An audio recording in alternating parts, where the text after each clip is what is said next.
as a necessary condition. So these are the features of intangible asset of an organization, which we can think they are in the group of long-lived assets.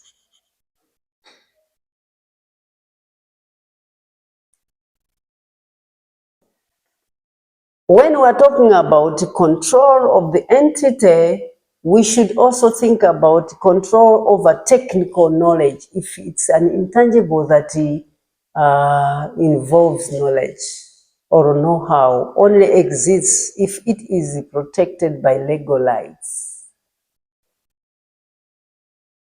How or else what can be the example of controlling a technical knowledge?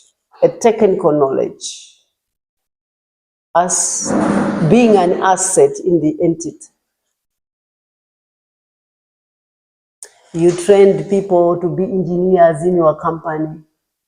They have the knowledge of, let's say, the engineering part.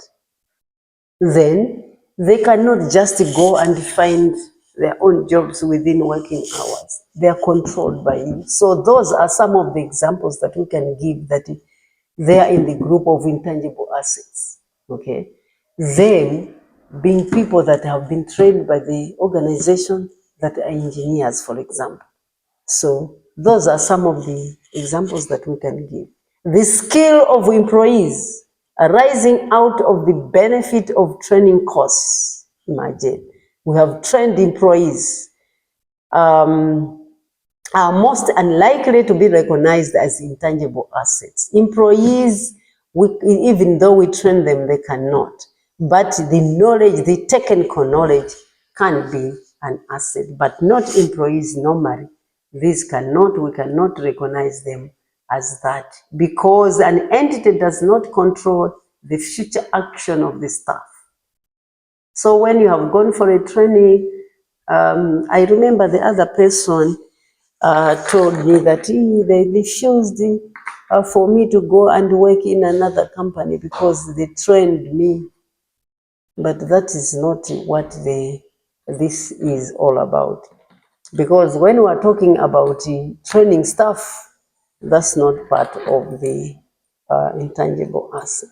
Similarly, market share and customer loyalty can normally be intangible assets since an entity cannot control the actions of its customers. So that is something that we cannot talk about when we are talking about that. What do we mean when we are talking about economic benefits? Economic benefit. What do we mean when we are talking about economic benefits? Economic benefit. We say when an asset has got a future economic benefit by the company or by the organization. What is economic benefit?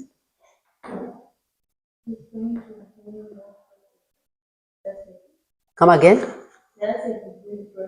Will bring at least benefit into the company. So these are some. What are some examples that an asset can bring benefit to the company?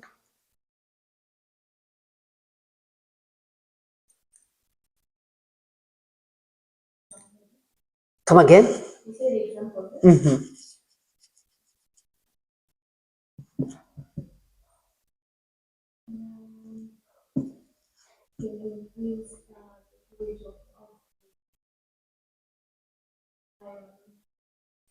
You can sell them, isn't it? Hey, you can sell them and get money out of that. That's an economic benefit out of it. Sometimes you can use them for you to take a loan at the bank. That's an economic benefit, isn't it? Yes. So these are some of the things that we are thinking or we're talking about the asset.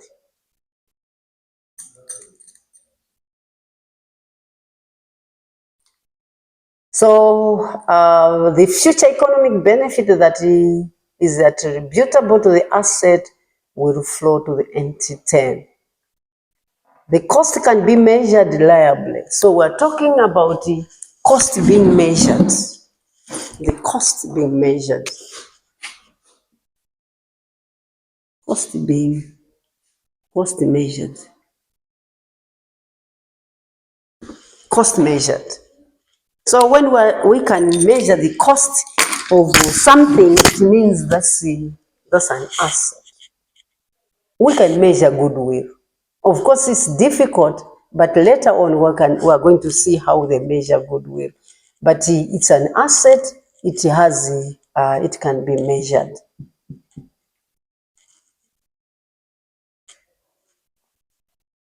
So sometimes if you have bought it separately, you know how much you bought. It means it has been recognized value. So that is cost measured.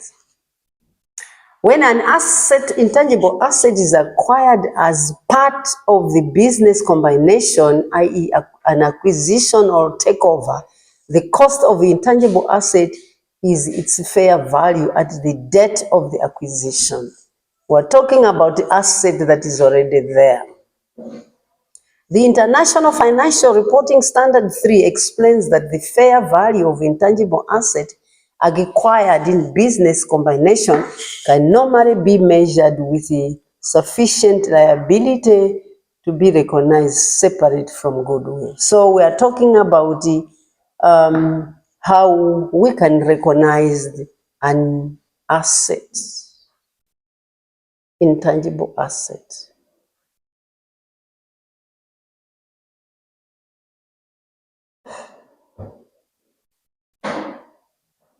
So we have come now, goodwill. Goodwill.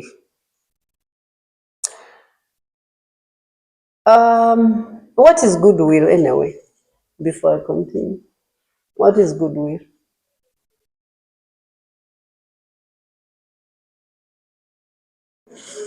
Goodwill. What is goodwill?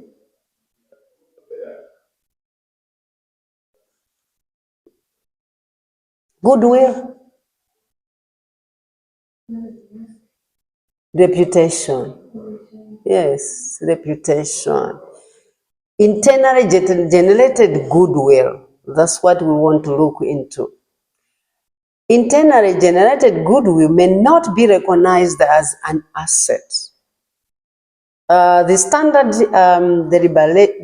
deliberation that we can recognize internally generated goodwill requires initial recognition of the costs of the asset.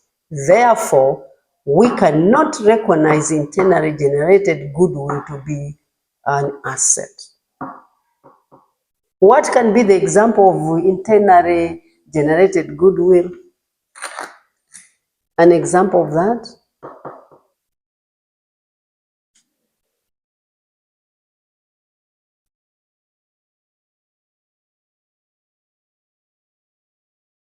Example of that?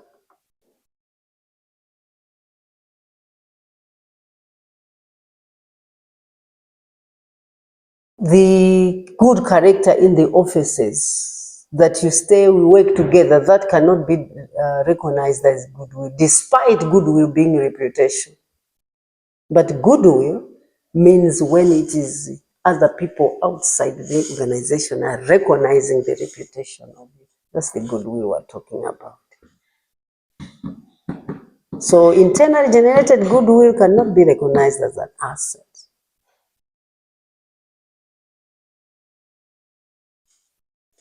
So we want to look into the research and development costs, where we should differentiate them between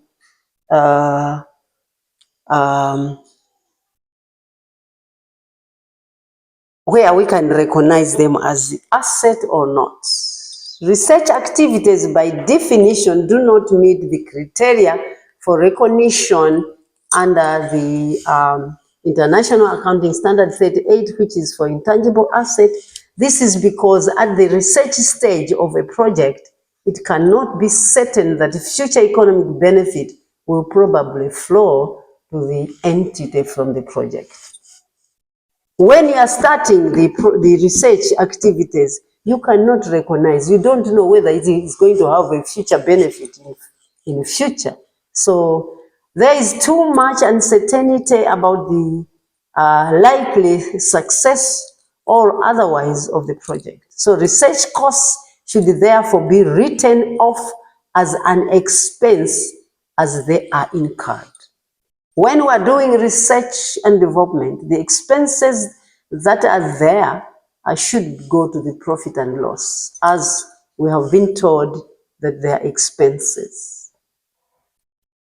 Examples of such research costs can be activities aimed at obtaining new knowledge, the search for evaluation and final selection of application of research findings or other knowledge that can be there. So we are giving examples of where they should go to the profit and loss account. The search for alternatives for material, devices, products, processes, systems, or services. All these are just expenses that we cannot recognize them. The formulation, design, evaluation, and final selection of possible alternatives for new or improved material, devices, products, systems, or services. All these are just the expenses. Then on development costs may qualify for recognition as intangible assets. Recognition as intangible asset, provided that the following strict criteria can be demonstrated. We are talking about development costs. We started with research and development, then research, we have said that they should go to profit and loss. Now we're talking about development costs, where they can be recognized as intangible assets. The technical feasibility of completing the intangible asset so that it will be available for use or sale. The technical feasibility of that. It means there, after development, you can recognize it as an asset.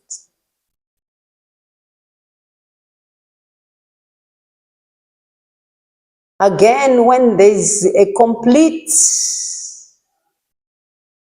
its intention to complete the intangible asset and use or sell it, that is when you recognize it, when you have developed it. So these are supposed to be known by us because we are supposed to report them when we have come into contact with such in our everyday life, in our workplace.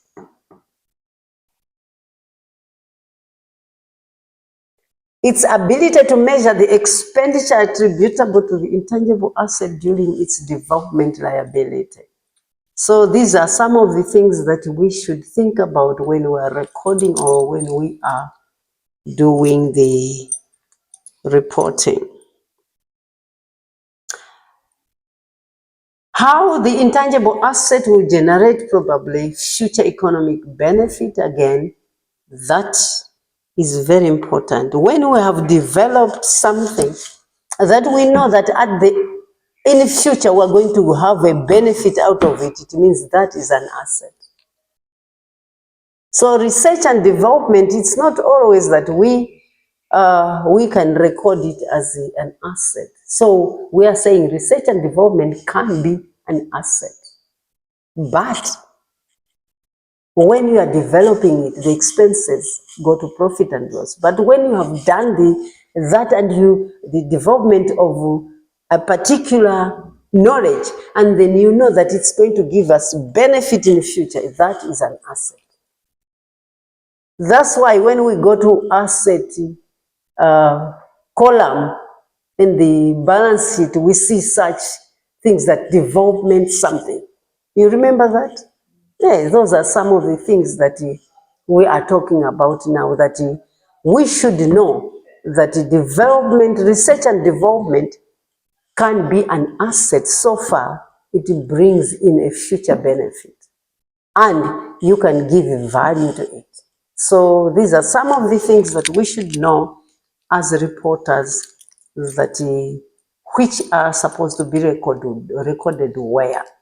So in contrast with research costs and development costs are incurred at a later stage in the project, and the probability of success should be more apparent. Example of development costs include the design, the construction, and testing of pre-production or pre-use phototypes and models, the design of tools, the design of modes, and so many new technologies that can be there.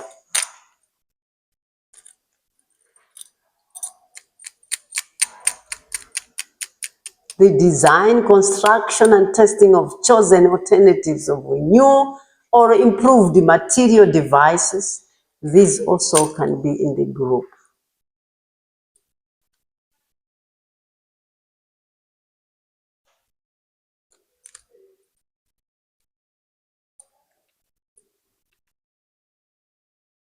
Internally generated intangible asset, as we said, this standard prohibits the recognition of internal generated brands,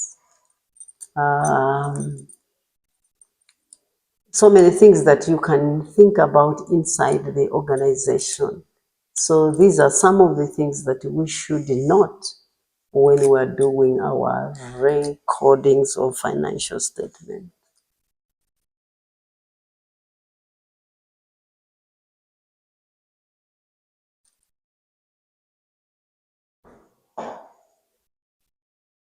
So when we are talking about intangible assets, these are some of the things that we should note.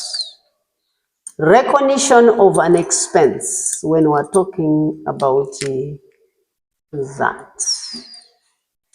All expenditures related to an intangible asset which does not meet the criteria for recognizing either as the identifiable intangible asset or as goodwill arising on an acquisition should be expensed as incurred. So we're talking about expenses that can be recognized when we're talking about intangible assets. Those that are not recognized and do not meet the criteria of being measured or having value, all those are expenses. For example, when we're talking about development costs, startup costs, all these are expenses, advertising costs, training costs, business relocation costs. These are supposed to go to the profit and loss. They're just normal expenses.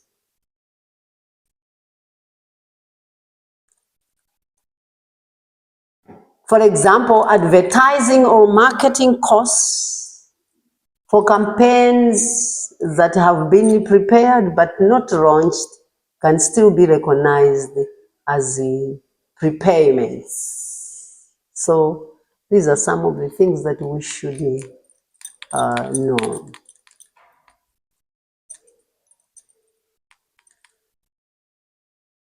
So when measuring the intangible asset to be recognized as intangible asset, how should we or what should we do? For example, the development asset that we have said we have developed it, and then we want to prove it that it is really an asset. So the standard allows two of valuation of intangible assets after they have been first recognized.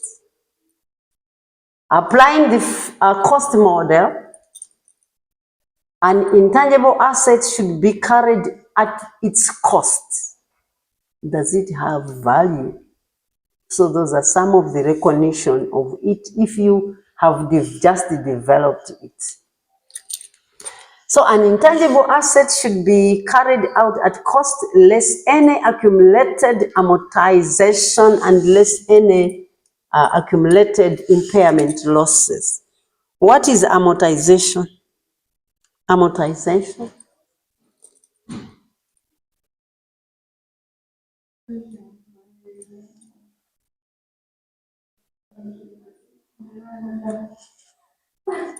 Yes, that's a very good try.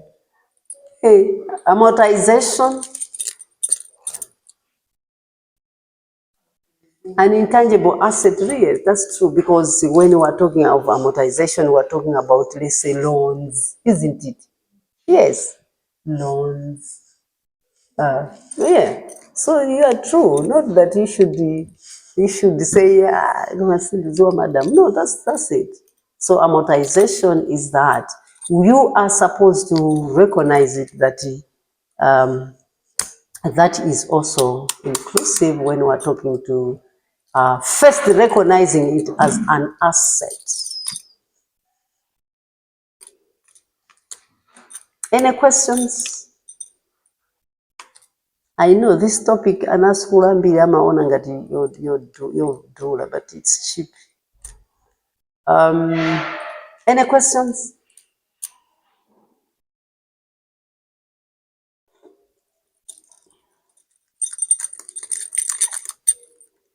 We are talking of an intangible asset being recognized. Yes, please.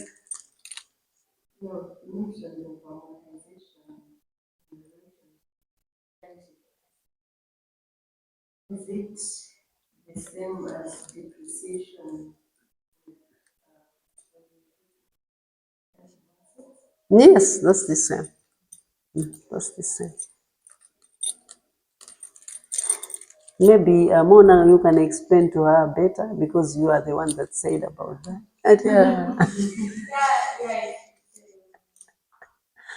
Yes, you are supposed to. It's the same. It's the same, but this is because they are intangible. That's why we say amortization. But these ones we say depreciation because they are physically touched. So the amortization.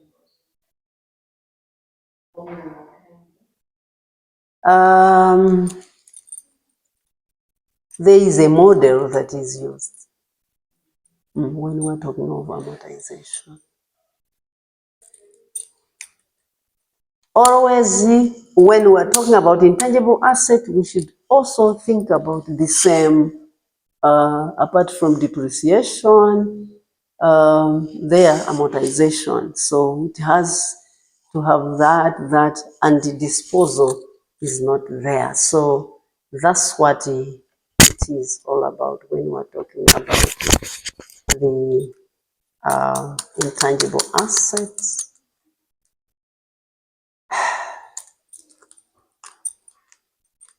So maybe we just have to go to disposal and retirement of intangible assets, because we have to understand them as reporters. An intangible asset should be eliminated from statement of financial position when it is disposed of, or when there is no future expected economic value from its future use. Okay? An intangible asset should be eliminated from the statement of financial position. It has to go out from the balance sheet when it is disposed of, or when there is no future economic benefit from its future use. We are saying that we are not going to use it, okay? We are not going to use it for it to give us money. Maybe we have developed new knowledge, okay, or technology that we think it's going to be making us money. But we have reached whereby that knowledge is no more in use. It means it has finished its life cycle, or its useful life. Therefore, you are supposed to take it from the balance sheet. I hope it is clear. Anthony, is it fine? Yes. It's not going to give us anything. This is exactly with, let's say, these technologies that we have ever been using previously. Okay, they are no more in use. It means they are not in the what? In the balance sheet again, in their books of account. Yes, they are removed. Yes, they cannot do anything because they don't have a benefit to the organization. So they are removed from the organization completely. That's why they are talking of elimination, completely elimination of it in the statement of financial position. So in summary, we can say an intangible asset should be recognized if and only if it is probable having the future economic benefit. So an asset is initially recognized at cost. There is a cost attached to it.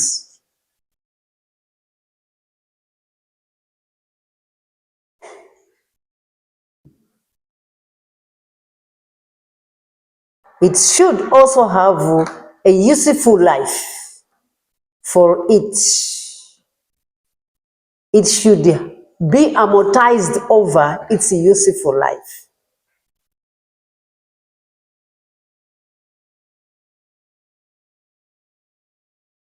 Of course, there are other intangible assets which are indefinite useful life. These should not be amortized. Pamakhala zina zoti sunga, for example, goodwill, you can't. Ungaichite amortize imene, you cannot.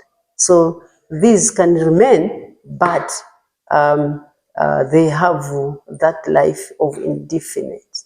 So that's what they are telling us as the reporters.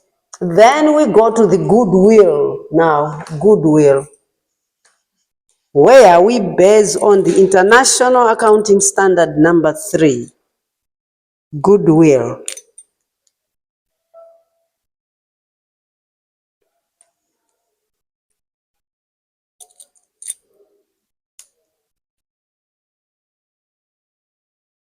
So goodwill, we can say that is retained in the financial statement of financial position as intangible asset. Of course, it must be reviewed annually for impairments. How can it be reviewed? How can it be reviewed in normal thinking?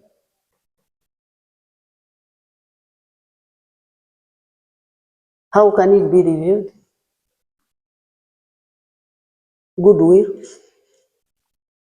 Annually, how can it be reviewed? In fact, goodwill is from external, is it? Not in the company, outsiders, our customers, okay, the ones that we are in relation to. So they are saying we should review them. We are supposed to maybe ask them to say, do they still, or you can send somebody, not like you as somebody who works in that company. Send somebody to say, how are they still feeling about that company? Okay, so that can be the way of reviewing. So goodwill by the good relationship between the entity and the customers. By building up a reputation by word of mouth, perhaps, for high quality products or high standard of service. I remember the other time when we were discussing in another class with the same with you. I remember somebody said, no, quality, we don't want to lose our customers because we want to change, we want to buy. Instead, we should make to maintain our quality of products that we produce to our customers. So that is another way of saying we want to look into them to say, do they still want the products that we produce, the quality of the product we produce, or the taste of the products that we produce. So those are some of the things that we are supposed to maintain. Yes. Come again? How do you how do you measure? We are going to look into that. We are going to look into that. When we're talking about goodwill to be reviewed, you have to respond promptly and help the queries and the complaints from customers. Again, through the personality of staff and their attitudes to customers. I remember I wished I had, I've got a certain clip that impressed me about goodwill. I don't know where it was, that one. Should be, I think so. Let me share. It's good. You really see that this is good. The boss of a company, of an airline, went into the plane and wore a face of an old man, then started saying, I want something, in a harsh way. Then this air hostess was very calm and says, no, I don't want that, I want that. So this air hostess didn't respond much, but he just remained calm. And then later, the owner said, took off the face mask, and then he said, you are a very good air hostess, I will promote you. Wanted to review how they do their goodwill to people. So I don't know whether I will find it, otherwise it was nice. I liked it. I've remembered because of the goodwill that we are learning here. So it was a good one anyway. I liked it. And then that's how you can do it, by reviewing the value of the goodwill. If I find it, I will show you. The value of the goodwill to a business might be considerable. However, goodwill is not usually valued in the accounts of the business at all. You are not the one valuing it, okay? And we should not normally expect to find an amount for goodwill in its statement of financial position. For example, the welcoming smile of a bar staff may contribute more to a bar profit than the fact that the new electronic cash register has recently been acquired. Even so, whereas the cash register will be recorded in the accounts as non-current assets, the value of the staff would be ignored for accounting purposes. We don't record what people show, but what they attract. For example, revenue, that's what we recognize. So they want to tell us that goodwill, how can we measure it? On reflection, we might agree with this omission of goodwill from the accounts of a business. A goodwill is inherent in the business, but it has not been paid for and it does not have an objective value, we can guess at what such goodwill is worth. But such a guesswork would be a matter of individual opinion and not based on hard facts. So we are saying that the measurement of goodwill is something that is a bit difficult for us, but it's a decision that is made by so many people for us to exactly know about goodwill. So purchase of goodwill, how we are coming to how we measure goodwill. There is an exception for the general rule that goodwill has no objective valuation. This is when a business is sold. People wishing to set up in business have a choice of how to do it. They can either buy their own long-term assets and inventory and set up their business from scratch, or they can buy up an existing business from a proprietor willing to sell it.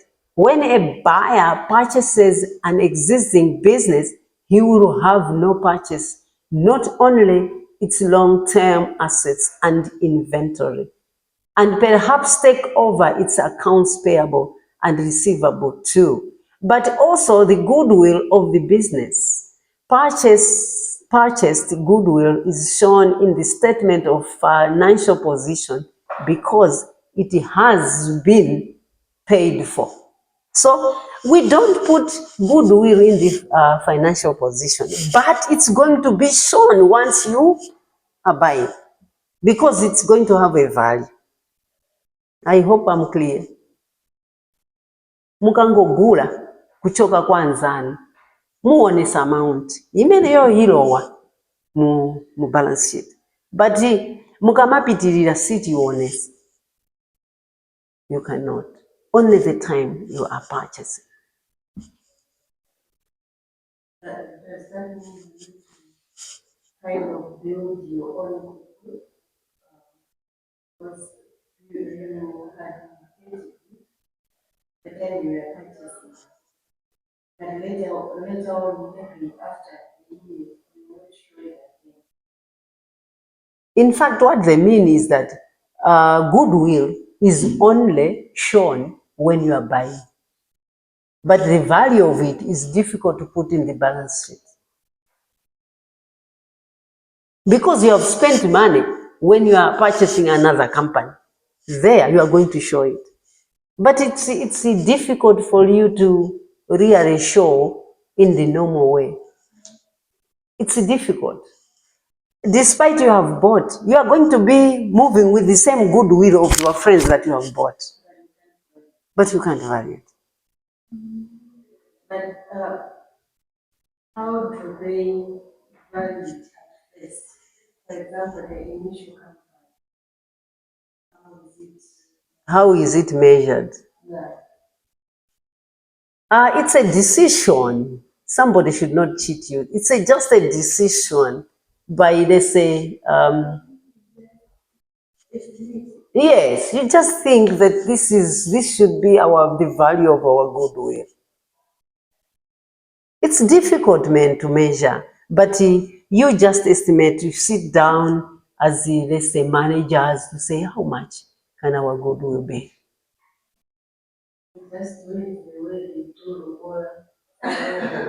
But you always have a basis. When you bought from your friends, you have a basis to say we bought it at this much. How have customers come in after we bought it? There, maybe you can have a basis and value it easier than when you have never valued it. You have never sold a company, or else you have never bought a company. So it's just a matter of sitting down, management sitting down to decide the value of the goodwill. Yes, please. Okay. No, in fact, this is almost 20 minutes to time. So what should do is go, when you are going, go through Benja and say that the class is almost through, you are supposed to go. So sign the, don't go first, sign the register.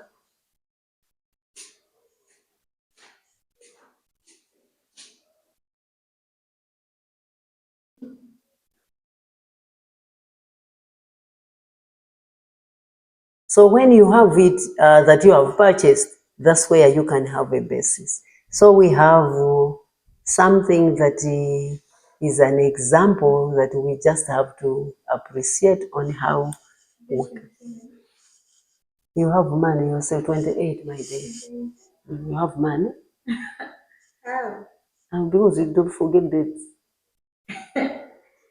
Mona. So we have a simple example where we want to see how goodwill is decided or calculated when you are purchasing.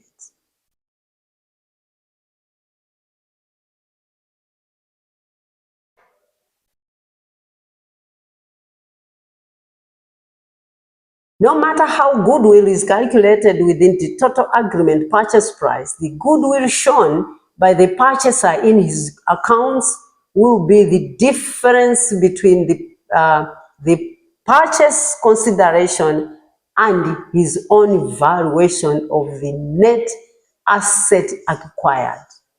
So if a value, okay, good, give it to your friends. If a value, if A values his net asset as 40, net asset is where they start from the calculation. You get net asset. So we're saying if A values his net asset at 40, we are talking about two companies, purchasing it. So that's why we are talking about A. If A values his net asset at 40 million, goodwill is agreed at 21 million. And B agrees to pay 61 million for the business, but values the net asset at only 38 million. Then the goodwill in B's books will be 61 million minus 38. 61 million minus 38. Maybe I should write it so that we can appreciate two companies that are buying from each other, is it?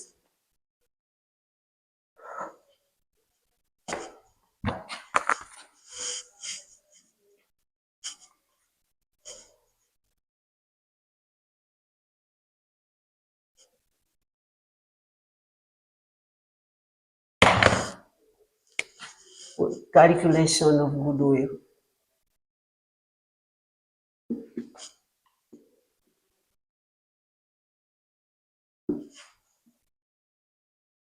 We are talking about, let's say, purchasing.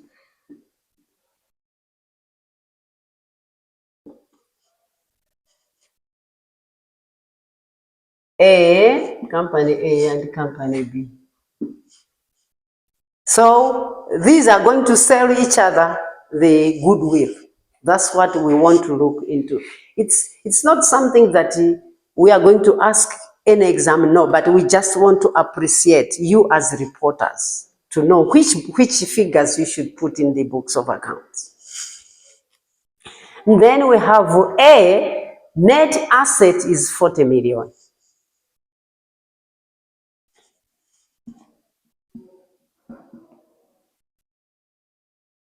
$40 million. While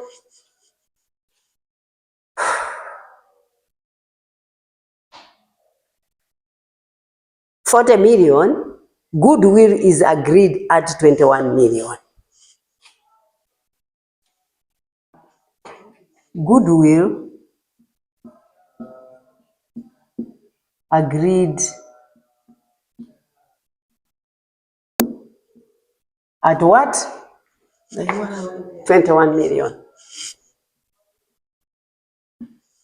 That's A. Then we go to B, which is another company. And B agrees to pay 61 million for the business, but values his net assets only at 38. This one, he says, I'm going to buy you at 61 million, but the net asset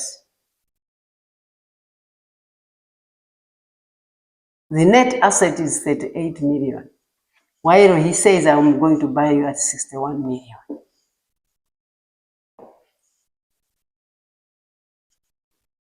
And then that's for B.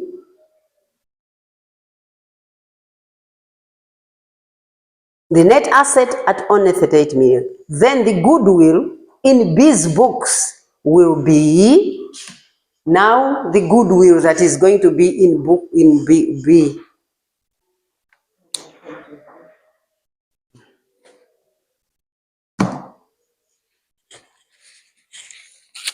Ukuonela kuti wakhuta. Ufuna ugona? This is the financial.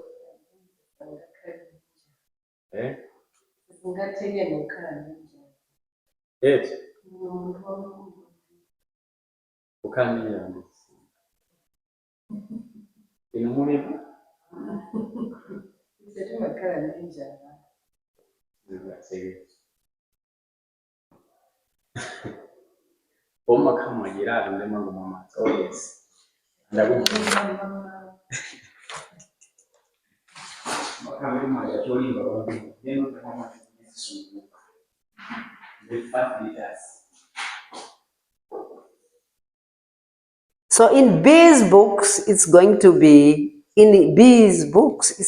61 minus 38. So this minus that.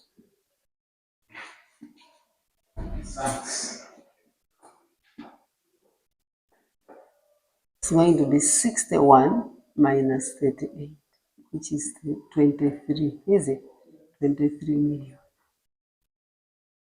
Okay, so what are we saying? We are saying that when B wants to buy from that, and these are the figures that he is having, it means 61 is what B is going to say, I'm going to buy you, apart from what you have. He says, okay, but in the net profit for him is 38. So we just have to subtract the amount that he has said that he's going to buy by the amount of net assets. Then the difference is the goodwill. So goodwill is 23. Okay, we are saying B is saying A is selling his company. Okay, he has his net assets at 40 million. But the goodwill that is agreed to them that they should is 21 million. That they agreed as the management. Then B says, but I want to buy the company from you. So they are saying, okay, you are going to buy us at the total of the two. So he says, okay, I will buy 61 million.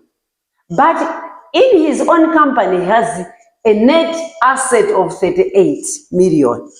So what they do is that 38 million of net asset minus the total sum of the buying of that for them to value their goodwill. So this is going to be in the books of what? Of B, the one that is buying the goodwill. I mean the company.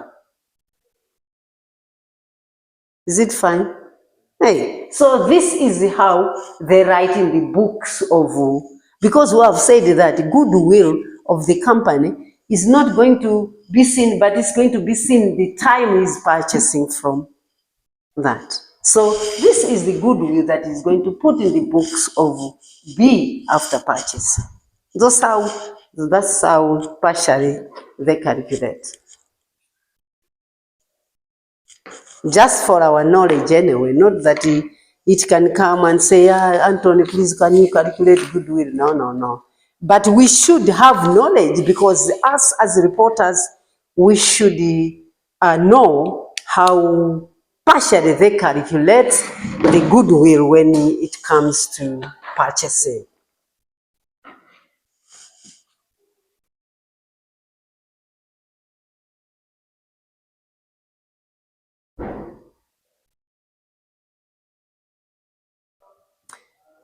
So this is how we can say partially in connection of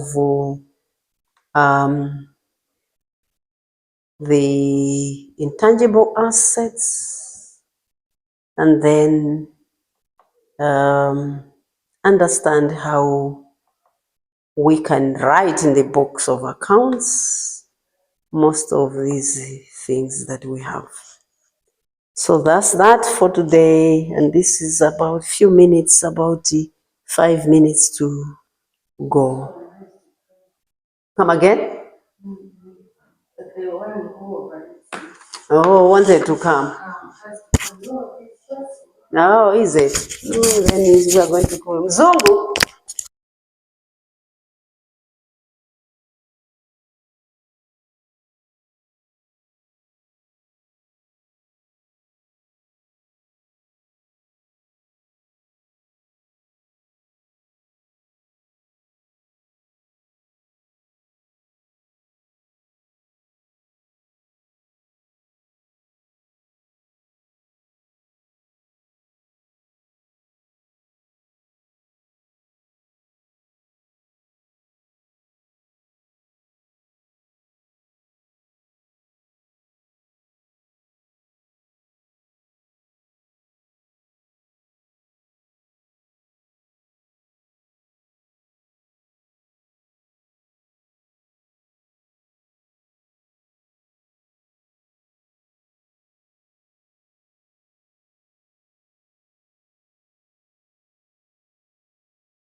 Mulinda.